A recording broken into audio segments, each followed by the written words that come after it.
La créatine peut-elle avoir un effet négatif sur notre corps? Suite à mon dernier post qui a présenté les bienfaits de la créatine, beaucoup de commentaires ont soulevé la question des effets potentiellement négatifs sur notre corps. Cette vidéo, qui va être faite en plusieurs parties, va essayer de démontrer la littérature scientifique actuelle et les preuves qu'on a par rapport à ce sujet. La première théorie que je vais aborder est la théorie de la créatinine dans le sang.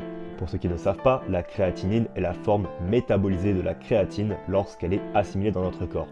Et la créatinine a été démontrée comme un facteur de dégâts rénal dans beaucoup d'études cliniques de personnes atteintes de problèmes rénaux.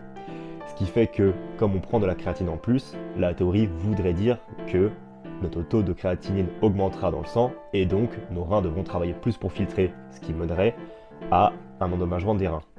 Néanmoins, selon une étude très complète ainsi que beaucoup d'autres, cette théorie est fausse.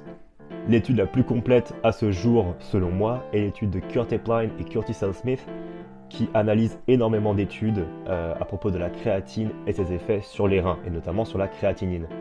Dans ces études, les athlètes et les volontaires prennent des doses extrêmement élevées de créatine. On parle de minimum 20 grammes de créatine dans quasiment chaque étude, sachant que le taux recommandé pour un athlète ou un pratiquant de musculation est de 3 à 5 grammes. Et à chaque fois, dans chaque étude, aucun effet n'a été trouvé sur les reins et aucune augmentation significative de la créatinine n'a été retrouvée dans le sang. C'est pour ça que cette théorie ne peut pas être validée. Follow pour la partie 2.